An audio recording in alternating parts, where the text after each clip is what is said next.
ठरलं तर मग मालिकेच्या येणाऱ्या भागामध्ये जबरदस्त ट्विस्ट आपण आता पाहणार आहोत.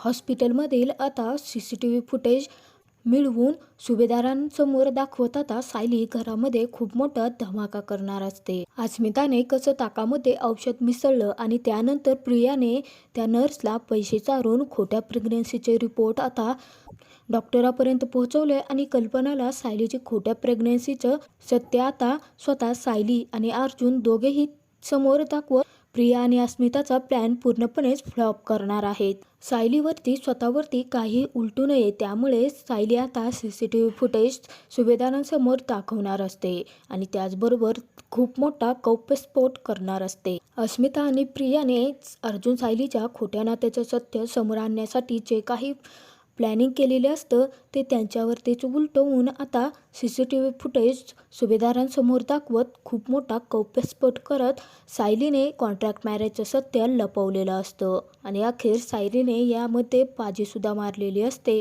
इकडे आता अस्मिताने प्रियाला बोलावून घेतलेलं असतं. ज्यावेळी प्रिया सुभेदारांच्या घरी आलेली असते आणि अस्मिताने बोलावल्याचं सांगते तेव्हा सायलीला कुठेतरी त्यांच्यावरती संशय आलेला असतो. परंतु प्रिया आणि अस्मिता यापासून गाफीलच असतात. तिकडे आता अस्मिता प्रियाला सांगत असते की मी तर आता मम्माला सांगणार आहे की अर्जुन सायलीचं बाळ घरामध्ये येणार आहे.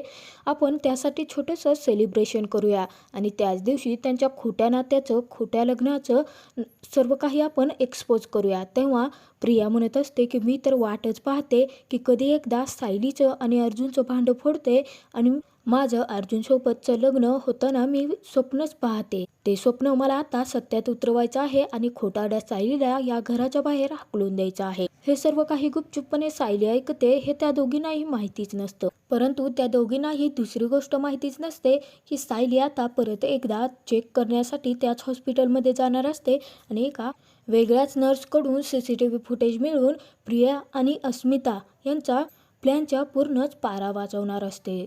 इकडे अस्मिता तर आनंदाने उड्याच मारायला लागलेली असते आणि खूप एक्सायटेड असते. ती म्हणते मला ना असं झालंय की कधी एकदा अर्जुन सायलीच्या खोट्या लग्नाचं भांडं फोडते आणि त्यांची रिॲक्शन बघण्यासारखी असेल. तेव्हा खरंच त्यांचं खोटं नात्याचं सत्य ना मला लवकरात लवकर मम्मा आणि पूर्णाची समोर घेऊन यायचं आहे. तेव्हा प्रिया आता अस्मिताला सांगत असते की तू तर मला व्हिडिओ दाखवली होती त्यामध्ये आपण पाहिलं होतं ना की त्या दोघांचेही चेहरे किती उतरले होते आणि त्यावरूनच कळतंय की त्यांचं नातं खोटं आहे. परंतु मला ना लवकरात लवकर हे त्यांच्या खोट्या नात्याचं भांडं फोडायचंच आहे. परंतु तू लवकरात लवकर पार्टीचं नियोजन कर आणि मग आपण त्या पार्टीमध्ये मोठा धमाका करायचा. तेव्हा अस्मिता म्हणते तू नको ग टेन्शन घेऊ. अगं सायलीच्या बाबतीत कोणतीही चांगली गोष्ट करायची म्हटली की मम्मा लगेच तयार होते. मी मम्माला पिन मारली की ती लगेच तयार होईल आणि त्याच दिवशी आपला आपण प्लॅन सक्सेसफुल करून टाकायचा.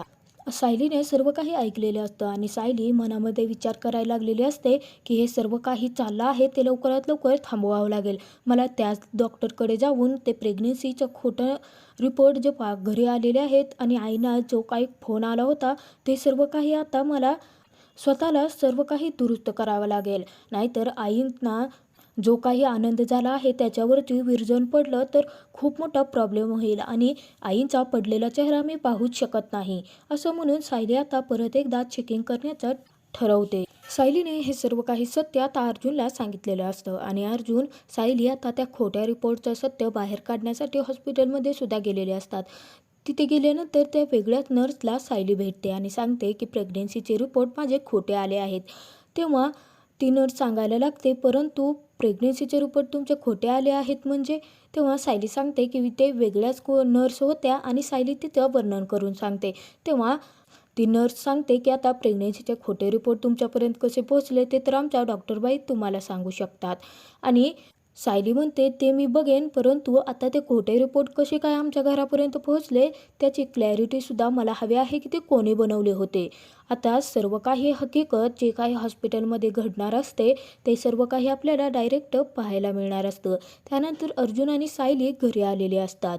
इकडे घरी आल्यानंतर यांना वेगळंच सरप्राईज द्यायचं ठरवलेलं असतं. ते सरप्राईज असतं ते प्रिया आणि अस्मिताने रचलेल्या प्लॅनचं. अस्मिताने आता कल्पनाला पिन मारलेली असते आणि त्यामुळे आता अचानक सायली आणि अर्जुनला सरप्राईज द्यायचं त्यांनी ठरवलेलं असतं. इकडे आता सायलीला ते पाहवतच नाही आणि सायली म्हणते, थांबा, मी प्रेग्नेंटच नाही आहे. तेव्हा आता सर्वांना खूप मोठा धक्का बसतो. तर त्याचवेळी आता अस्मिता आणि प्रियाला मनातून वाटत असतं की आता सायली स्वतःच्या तोंडून स्वतःचं खोट्या नात्याचं सत्य सर्वांना सांगेल. तेव्हा कल्पना म्हणते, सायली तू काय बोलतेस ग, असं का बोलत आहेस? तेव्हा सायली म्हणते, 1 मिनिट आई, मला सर्व काही खरं सांगू देत. मी खरंच प्रेग्नंट नाही आहे आणि आम्ही हॉस्पिटलमध्ये आता परत एकदा जाऊन आलो आहोत आणि ते रिपोर्ट ज्यावेळी तुम्हाला भेटले होते ना आणि जे रिपोर्ट डॉक्टरांच्या हाती गेले होते ते रिपोर्ट खोटे होते. आता खोटे रिपोर्ट आहेत म्हटल्यानंतर तिथे प्रताप, अश्विन, पूर्णाची, कल्पनाला खूप मोठा धक्का बसतो. त्यावेळी कल्पनाचा चेहरा पडलेला असतो आणि सायलीने खरे रिपोर्ट आता अश्विनच्या हाती दिलेले असतात आणि ते खरे रिपोर्ट वाचून अश्विन कल्पनाला सांगतो की हो मम्मा, वहिनी म्हणते ती बरोबर आहे, वहिनी प्रेग्नेंटच नाही आहे. तेव्हा पूर्णाची, कल्पना खूपच भडकलेल्या असतात आणि म्हणतात की मग हे खोटे रिपोर्ट आणि तो डॉक्टरांचा आलेला फोन, सगळं काय प्रकार आहे हा सायली? तेव्हा अर्जुन म्हणतो, मम्मा आणि पूर्णाची, तुम्ही पॅनिक होऊ नका. सर्व काही घडलेली हकीकत आणि खोटे रिपोर्ट कसे काय या घरापर्यंत येऊन पोहोचले ते आम्ही तुम्हाला सांगतो. तेव्हा कल्पना खूपच चिडलेली असते आणि अर्जुनला म्हणते, हे सर्व करणारी व्यक्ती कोण होते अर्जुन? अरे खोटे रिपोर्ट आमच्यापर्यंत कोणी पोहोचवले आणि आमच्या भावनाशी खेळण्याचा अधिकार त्यांना दिला कोणी असेल? ते आता अस्मिता मुद्दाम सायलीला बोलण्याचा चान्स तिला तर भेटलेलाच असतो. तेव्हा म्हणत असते की अगं मम्मा, सिंपत्ती मिळवण्यासाठी हिनेच काहीतरी कांड केला असेल. उगाचच ही आता रडण्याचं नाटक करते. तेव्हा कल्पना आता अस्मिताला म्हणते, अस्मिता तुझं तोंड बंद कर जरा. अर्जुन आणि सायली, तुमच्या तोंडून मला ऐकायचं आहे सर्व काही सत्य. सांगा बरं पटकन. उगाचच आमचा जीव तुम्ही टांगणीला असा लावू नका. अर्जुन आता प्रिया आणि अस्मिताला म्हणतो, तुम्ही दोघं सर्व सत्य सांगणार आहेत की आम्हालाच सर्व सत्य सांगावं लागणार आहे? तेव्हा कल्पना म्हणते, अर्जुन तू तन्वी आणि अस्मिताकडे का बोट करतोय आणि त्यांच्या बाबतीत का बोलतोय, त्यांना का मध्ये घेतोय? तेव्हा सायली म्हणते, आई जे काही झालं आहे ना ते प्रिया आणि अस्मिता ताई या दोघींनी मिळून केलं आहे. आणि सायली घडलेली तेवढी सर्व हकीकत सांगते आणि सायली म्हणते, आम्ही आत्ताच हॉस्पिटलमध्ये परत चेकिंग करून आलो आहोत आणि हे खरे रिपोर्ट आहेत की मी प्रेग्नेंट नाही आहे. तेव्हा आता अस्मिता आणि प्रियाला कल्पना विचारायला लागते. पूर्णाजी सुद्धा आता प्रियाला म्हणते, तन्वी मी तुला आधीसुद्धा सांगितलं होतं ना की अस्मिताच्या कोणत्याही प्लॅनमध्ये तू यायचं नाहीस म्हणून. तू परत असं का वागतेस? आणि जर रविराजांना ही सर्व काही कळलं तर रविराज परत कधीही तुला या घरात पाऊल ठेवू देणार नाहीत. तेव्हा अस्मिता म्हणायला लागते की थांब मम्मा, आता आम्ही काय सांगतोय ना ते ऐक. आणि अस्मिता आता सर्व काही हकीकत सांगायला लागते.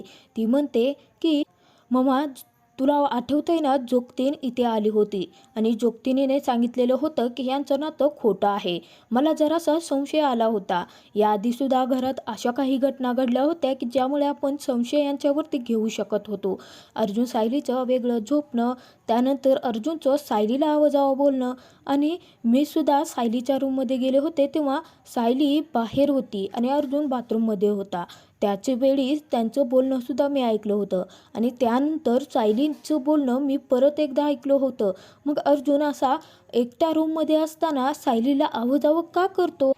तेव्हा आता अर्जुन आणि सायली दोघेही धक्क्याने एकमेकांकडे पाहायला लागतात. ही गोष्ट आता अस्मिताला कशी समजली असेल, हे सर्व काही त्यांना आता खूप मोठा धक्का बसलेला असतो. तेव्हा प्रिया म्हणते, हो कल्पना मामी, आणि हे सर्व काही पाहूनच आम्ही ठरवलं की शोध घ्यायचा. सायली कधीच प्रेग्नेंट होऊच शकत नाही कारण यांचं नातंच खोटं आहे. ते दोघेही खरे नवरा बायको नाही आहेत. ज्यावेळी आम्ही यांचं बोलणं ऐकलं आहे आणि यांच्या बाबतीतलं बोलणं दोघेही एकमेकांना आवाजावं करत असतात. दोघेही एका रूममध्ये असून वेगवेगळे झोपत असतात. हे सर्व कशासाठी? ते फक्त आपल्या समोर प्रेमाचं नाटक करतात. अर्जुन प्रत्येक वेळी सायलीची बाजू सावरून घेण्याचं फक्त नाटक करत असतो. खरं तर मला तर आता यांच्यावरती असा संशय यायला लागला आहे की मधुभाऊंना सोडवण्यासाठी यांनी लग्न तर केलं नसेल किंवा अर्जुनला माझ्याशी लग्न करायचं नव्हतं म्हणून याने सायलीशी लग्न केलं नसेल, परंतु ते खोटं लग्न. तेव्हा सायली म्हणते, प्रिया तू काय बोलतेस, तुला कळतं का? खोटं लग्न का करू आम्ही? तेव्हा प्रिया म्हणते, याचं उत्तर तर तू द्यायला पाहिजेत आम्हाला. इतक्यातच आता कल्पना मोठ्यानेच ओरडते आणि म्हणते, थांबा, हा काय प्रकार चालला आहे एकदा कळू तर द्या मला. यावेळी सुद्धा आता अर्जुन सायलीची बाजू पूर्णपणे सावरून घेतो आणि अर्जुन म्हणतो, प्रेम म्हणजे काय तुम्हाला दाखवावं लागत असतं का, की आम्ही खरंच नवरा बायको आहोत हे तुम्हाला दाखवण्याची गोष्ट आहे का? त्याचवेळी पूर्णाजी चिडते आणि म्हणते, बंद करा हा तमाशा आणि चला आपल्या कामाला. आणि परत एकदा पूर्णाजीने सायलीला स्वीकारलेलं असतं तेव्हा पूर्णाजीचा राग आता सायलीवरचा वाढलेलाच असतो. त्याचवेळी तिकडे आता अस्मिता आणि प्रिया सर्वच जण गेल्यानंतर सायलीला म्हणत असतात, आत्ता जरी आमचा प्लॅन फ्लॉप झाला असेल तरीसुद्धा आम्ही तुमचं खोटं नातं असल्याचं सत्य एक ना एक दिवस सर्वांसमोर आणल्याशिवाय शांत बसणारच नाही. आता त्याचवेळी अर्जुन म्हणतो, जे नातं खोटंच नाही आहे त्याचा काय तुम्ही सत्य बाहेर घेऊन येणार आहात. आणि तो अर्जुन आता सायलीला रूममध्ये घेऊन जातो. इकडे आता अस्मिता आणि प्रियाचा प्लॅन पूर्णपणेच फ्लॉप झालेला असतो आणि परत एकदा सायली आणि अर्जुनने ऐनवेळी सर्व काही सांभाळून घेतल्याने परत एकदा त्या दोघेही तोंडावर पडलेले असतात. परंतु कल्पनाच्या मनाला रुकरुक लागून राहिलेली असते की प्रिया आणि अस्मिताने जे काही केलेलं असतं खरंच अर्जुन आणि सायलीचं नातं खोटं आहे का? कल्पनाने पाहिलेलं असतं की अर्जुन सायली वेगवेगळे झोपतात. त्यानंतर अर्जुन ज्यावेळी सायली गायब झाली होती तेव्हा आल्यानंतर अवजावं बोललेले ते शब्द आणि जोगतिनीचे शब्द आता कल्पनाच्या कानी घुमायला लागलेले असतात. तर आता अर्जुन सायलीच्या खोट्या लग्नाचं सत्य प्रिया आणि अस्मिता बाहेर कसं काढणार हे पाहणं खूपच मनोरंजक ठरणार.